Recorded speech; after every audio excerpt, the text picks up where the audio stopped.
Everyone, a very warm welcome to skill shot. क्या आपने भी एचआरए क्लेम किया है? तो हो जाइए सावधान। आखिर सावधान होना क्यों है? सावधान इसलिए होना है क्योंकि इनकम टैक्स डिपार्टमेंट काफी नोटिस इशू कर रहे हैं। क्यों इशू कर रहे हैं? क्योंकि काफी लोग फॉल्स एचआरए क्लेम कर रहे हैं। जो है वो एचआरए क्लेम कर रहे हैं और जो रेंटल इनकम डिस्क्लोज किए जा रहे हैं उनमें डिफरेंस आ रहे हैं। तो इस वीडियो में मैं संपूर्ण जानकारी आपको दूंगी एचआरए के बारे में। वीडियो को शुरू से लेकर अंत तक जरूर देखिएगा। अगर आपकी कोई भी क्वेरी होगी तो कमेंट कीजिएगा। वीडियो अच्छा लगता है तो लाइक जरूर कीजिए। जितना आप लाइक, शेयर और कमेंट करते हैं उतना यूट्यूब को लगता है हमारा वीडियो अच्छा है, तो उस बेसिस पे हमारा रैंकिंग अच्छा होता है यूट्यूब पे। चलिए स्टार्ट करते हैं और बात करेंगे हाउस रेंट अलाउंसेस के बारे में। आखिर हाउस रेंट अलाउंसेस है क्या? मैं शेयर कर रही हूं अपना स्क्रीन। सबसे पहले आपके दिमाग में एक क्वेश्चन आता है कि आखिर ये हाउस रेंट अलाउंस है क्या? House rent allowance is an allowance given by your employer to help you cover the cost of living in a rented accommodation. जो आप रेंटेड जगह पे रहते हो तो उसका जो अलाउंसेस है, खर्चा जो है वो कौन दे रहा है? आपका एम्प्लॉयर आपको दे रहा है। तो ये आपके कॉस्ट टू कंपनी का पार्ट होता है। देखिए, आप जैसे सैलरी स्लिप देखोगे तो सैलरी स्लिप में आपका बेसिक, डीए, एचआरए ऐसे मेंशन रहेगा। तो ये मेंशन होना बहुत जरूरी है कि एचआरए कितना आपको मिल रहा है आपके सैलरी स्लिप में। अगर वो मेंशन नहीं है कि आपको हाउस रेंट अलाउंसेस जो आपके रेंटेड अकोमोडेशन को मीट करने के लिए कितना मिल रहा है, तो फिर आप उसको क्लेम नहीं कर पाओगे। अगर आपको सपोज कीजिए सैलरी स्लिप में टोटल सैलरी खाली मेंशन है, मतलब बेसिक और डीए मेंशन है और उसी में सारा अमाउंट डाल दिया गया है, तो उस केस में आपका एचआरए अलग से मेंशन नहीं है जिसका आप एग्जेम्पशन नहीं ले पाओगे। तो ये एक तरह का सैलरी का पार्ट ही होता है और अलग से मेंशन रहता है आपके सैलरी स्लिप में कि आपका बेसिक कितना है, डीए कितना है, एचआरए कितना है, एक्सेट्रा। चलिए, flexibility. HRA is a part of your salary income. Therefore, if it is initially considered as your taxable income. However, if you live in a rented accommodation, you can claim a tax exemption either partially or wholly under Section 1013A of Income Tax Act. तो ये आपकी salary का part होता है, लेकिन आपको exemption मिल जाता है या तो टोटली आपका एग्जेम्प्ट हो जाता है या पार्शली, वो डिपेंड करेगा अगर आप कहीं रेंटेड जगह पे रहते हो तो। Next, HRA claim. तो एचआरए का हम क्लेम कैसे लेंगे वो हम समझने का कोशिश करते हैं। To claim HRA exemption you must meet the following condition. क्या क्या कंडीशन है? सबसे पहले आप रेंटेड अकोमोडेशन में आपको रहना होगा, कोई रेंटेड जगह पे आपको रहना होगा। Receive as HRA as a part of your CTC, मतलब जो कॉस्ट टू कंपनी है, जो आपकी सैलरी स्लिप है, उसमें अलग से मेंशन होना चाहिए कि आपको एचआरए कितना मिल रहा है। Submit valid rent receive and proof of rent payment. तो रेंट जो आप पे कर रहे हो उसका वैलिड रिसीट होना चाहिए और प्रूफ होना चाहिए कि आप रेंट जो है वो पे कर रहे हो। कुछ भी प्रूफ हो सकता है, बैंक के थ्रू पे कर रहे हो तो सबसे अच्छा मीन्स है जिसमें आपके बैंक अकाउंट में दिखने लग जाएगा कि आप कितना रेंट पेमेंट कर रहे हो। तो ये सारी कंडीशन आपको मीट करनी होंगी, तभी आपको एचआरए का एग्जेम्पशन मिलेगा। एचआरए एग्जेम्पशन कैलकुलेशन, जो एचआरए आपको मिल रहा है उसमें से कितना पार्ट एग्जेम्प्ट होगा। एक्चुअल अमाउंट रिसीव, जितना भी आपका एक्चुअल अमाउंट है रिसीव वो। Second, excess of rent paid over 10% of salary. Third, 40% और 50% of salary for relevant period. तो ये हम लोग समझेंगे इसका कैलकुलेशन कैसे होता है। तीनों में से जो लोअर है उसका आपको एग्जेम्पशन मिल जाएगा, मतलब वो आपके एचआरए से कम हो जाएगा। एचआरए ऐसे तो टैक्सेबल है लेकिन आपको एग्जेम्पशन मिलता है लोअर ऑफ द फॉलोइंग। ठीक है, तो कैसे आपका कैलकुलेशन होगा वो हम लोग देखेंगे। ठीक है, तो सबसे पहले लोअर ऑफ द फॉलोइंग मतलब एक्चुअल जो अमाउंट आपको रिसीव हुआ है एचआरए का, excess of rent paid over 10% of salary, कि कितना आपने रेंट पे किया है अपने 10% ऑफ सैलरी का। ठीक है, उससे कितना एक्सेस आपने रेंट पे किया है। और 40% या 50% of salary for relevant period. 40% जो है अदर देन मेट्रोपॉलिटन सिटी में कंसिडर होता है और 50% जो है मेट्रोपॉलिटन सिटी जैसे कैलकाटा हो गया, चेन्नई हो गया, दिल्ली हो गया, मुंबई हो गया, वो माना जाता है। तो इन तीनों का जो लोअर अमाउंट होगा उसको आपको एग्जेम्पशन मिल जाएगा, वो आपके एचआरए से कम हो जाएगा। तो हम कैलकुलेट करेंगे कि कैसे हम एग्जेम्पशन देख निकाल सकते हैं। लैंडलॉर्ड पैन रिक्वायरमेंट, अभी मैंने आपको स्टार्टिंग में ही बोला कि काफी लोग जो है ना ऐसे ही एचआरए क्लेम कर ले रहे हैं, रेंटेड जगह में रह रहे नहीं है, फॉल्स रेंट रिसीट दिखा दे रहे हैं, कुछ भी कर रहे हैं।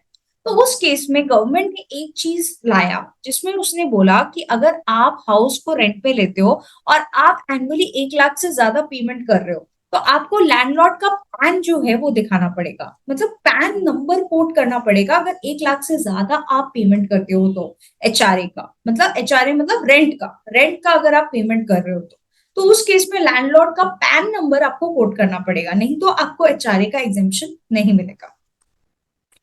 How to claim HRA living with parents, अब हम लोग पेरेंट्स के साथ रहते हैं, हम ऐसे तो कोई रेंटेड जगह में रहने नहीं है, पेरेंट्स के नाम पे प्रॉपर्टी है, तो उस केस में क्या मुझे एचआरए मिलेगा? एक कंफ्यूजन होता है कि यार मेरे नाम पे तो प्रॉपर्टी नहीं है, मैं अपने पेरेंट्स के साथ रह रहा हूँ, तो क्या मुझे सैलरी में जो मेरा एचआरए का पार्ट है उसका कुछ एग्जेम्पशन मिल सकता है, कुछ छूट मिल सकती है? तो सबसे पहले एक अपने पेरेंट्स के साथ एक रेंटल एग्रीमेंट आप बना लीजिए, ठीक है। दूसरा, आप उनको रेंट अमाउंट पे कीजिए, बैंक ट्रांसफर कीजिए उनको रेंट का अमाउंट, और आपके जो पेरेंट्स है वो अपने रिटर्न में रेंटल इनकम दिखाएंगे। क्या रेंटल इनकम दिखाएंगे? जो उनको रिसीव हो रहा है रेंट, वो एज एन इनकम उनको दिखाना पड़ेगा अपने इनकम टैक्स रिटर्न में, तभी आप एचआरए क्लेम कर पाएंगे। तो ये आप कर सकते हैं ताकि आप अपने पेरेंट्स के घर में रहते हुए भी एचआरए का जो बेनिफिट है वो क्लेम कर पाएंगे। Can I claim HRA and deduction on home loan interest? अब इसको समझने का कोशिश करते हैं कि ये एचआरए और deduction on home loan interest का मतलब क्या है।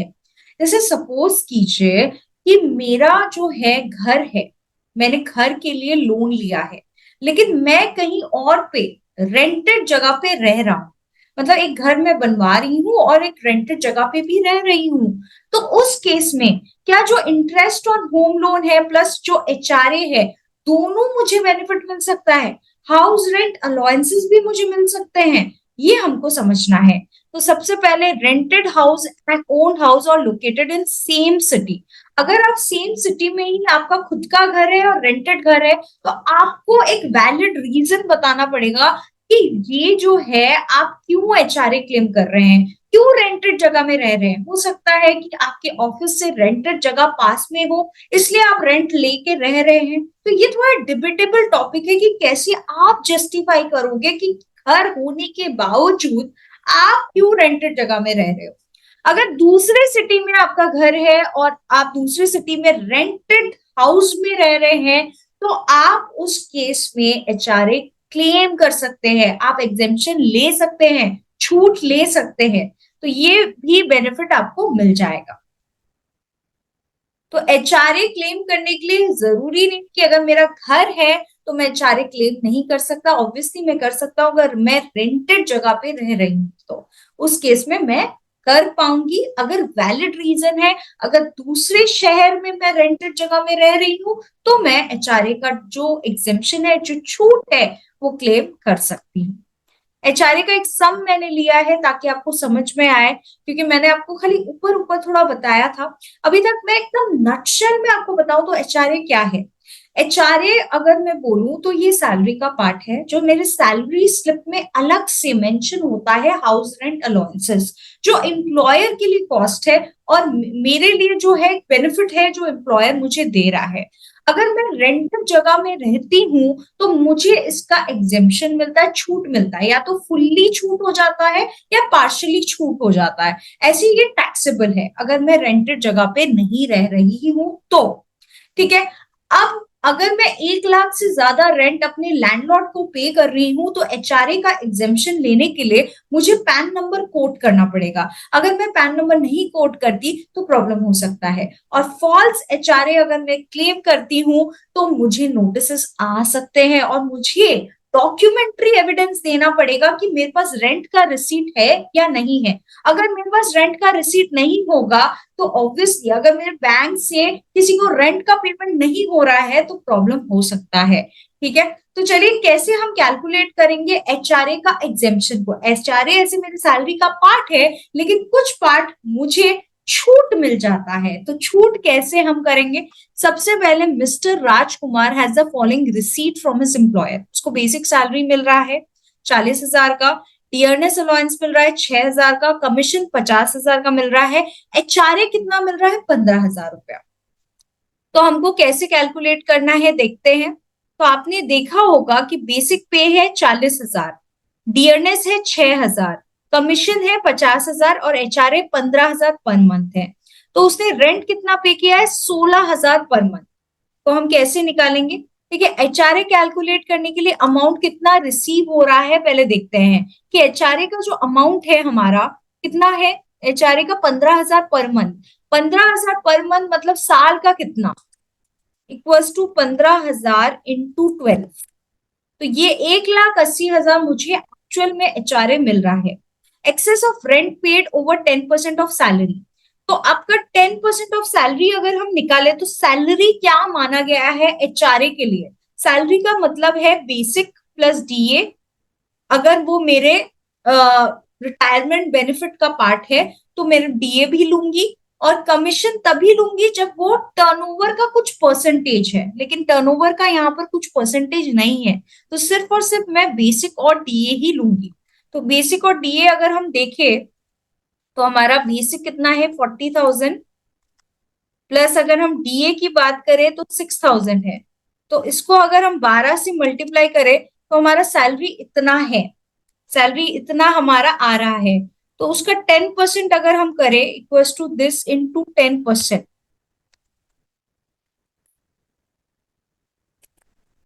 तो कितना होता है 55,200। तो हमारा excess of rent paid over 10% of salary. ठीक है, तो कितना रेंट हम पे कर रहे हैं, अगर हम रेंट देखें तो 16,000 पर मंथ पे कर रहे हैं।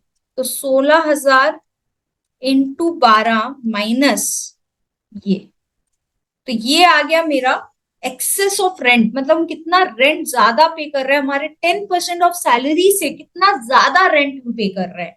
एक बार हम कैलकुलेशन देख लेते हैं कि सैलरी हमने क्या माना, बेसिक प्लस डीए।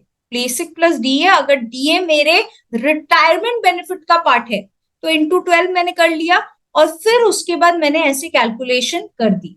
ठीक है, तो मेरा जो 12 महीने का रेंट मैंने पे किया माइनस मेरा 10% ऑफ सैलरी, तो ये इतना आ रहा है।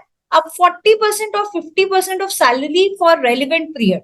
ठीक है, अब ये क्या है 40% या 50%, बंदा कानपुर का है मतलब मेट्रोपॉलिटन सिटी का नहीं है, तो क्या मानेंगे हम 40% मानेंगे। क्या मानेंगे 40%। तो 40% अगर हम करें इनटू हमारा जो सैलरी आ रहा है, ये हमारा सैलरी आ रहा है, तो 40% होता है ये। तो ये तीनों में से विच एवर इज लोअर उसका मेरे को एग्जेम्पशन मिलता है। तो लोअर मिलेगा 136,800। 136,800 लोअर जो है विच एवर इज लोअर उसका मेरे को एग्जेम्पशन मिल जाएगा। मतलब मेरा जो है एचआरए आ रहा है 1,80,000 और माइनस कितना हो जाएगा 136,800। क्यों माइनस होगा ये इसलिए माइनस होगा क्योंकि इसका मुझे छूट मिल रहा है, विच एवर इज लोअर का मुझे छूट मिल रहा है। तो ये जो 43,200 जो एचआरए है वो मेरा क्या हो जाएगा टैक्सेबल हो जाएगा।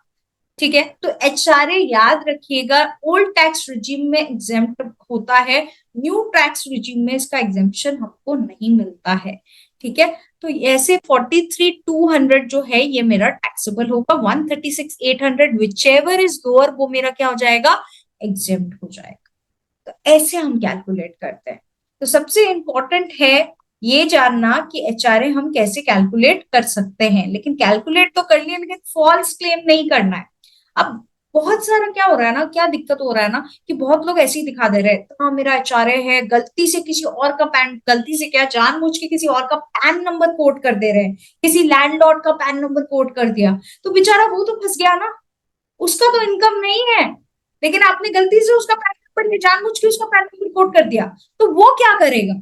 आपके लिए तो हाउस रेंट है, आपने जो रेंट पे किया है आप ये दिखा रहे हो, लेकिन सामने वाले का इनकम भी तो दिख रहा है लैंडलॉर्ड का, तो वो लैंडलॉर्ड क्या करेगा? तो लैंडलॉर्ड को सबसे पहले अपना जो टैक्स इंफॉर्मेशन स्टेटमेंट है या एनुअल इंफॉर्मेशन स्टेटमेंट है उसको केयरफुली देखना है, केयरफुली एग्जामिन करना है कि मेरा टैक्स इंफॉर्मेशन स्टेटमेंट में जैसे ही पैन नंबर पोर्ट होगा उसके टैक्स इंफॉर्मेशन स्टेटमेंट, एक स्टेटमेंट होता है इनकम टैक्स डिपार्टमेंट के पास, वो स्टेटमेंट में अपने आप दिखने लग जाएगा कि भैया आपका ये इनकम है। तो ये जो है इनकम उसका तो है नहीं, तो एक बार स्टडी कर लेगा कि ये मेरा इनकम तो नहीं है। तो उसके बाद वो एक ग्रीवियांस फाइल करेगा कि ये जो है ये मिसयूज हुआ है मेरे पैन नंबर का, मेरा पैन नहीं आना चाहिए था लेकिन मेरे पैन नंबर का यूज किया गया है जो गलत है, तो वो करना होगा। और डॉक्यूमेंट्री एविडेंस जो है उसको कलेक्ट करना पड़ेगा। तो आजकल बहुत सारे केसेस हो गए हैं फॉल्स एचआरए के, जिस कारण काफी नोटिस आ रहे हैं, जो जेन्युइन टैक्स पेयर है उनको भी नोटिस भोगना पड़ रहा है। तो आपको ध्यान रखना है कि हाउस रेंट अलाउंसेस आप ऐसे ना क्लेम करें। आपके पास प्रॉपर रिसीट होना चाहिए और आपके पास बैंक अकाउंट से आप कोशिश कीजिए ट्रांसफर करने का। अगर आप बैंक अकाउंट से नहीं ट्रांसफर कर रहे हैं, कैश से ट्रांसफर कर रहे हैं रेंट, तो सामने वाला अपना इनकम तो दिखाए। अगर इनकम नहीं दिखाएगा वो, तो आपको भी डिडक्शन मिलना मुश्किल हो जाएगा। Thank you so much everyone, hope ये वीडियो आपको अच्छा लगा होगा। Thank you.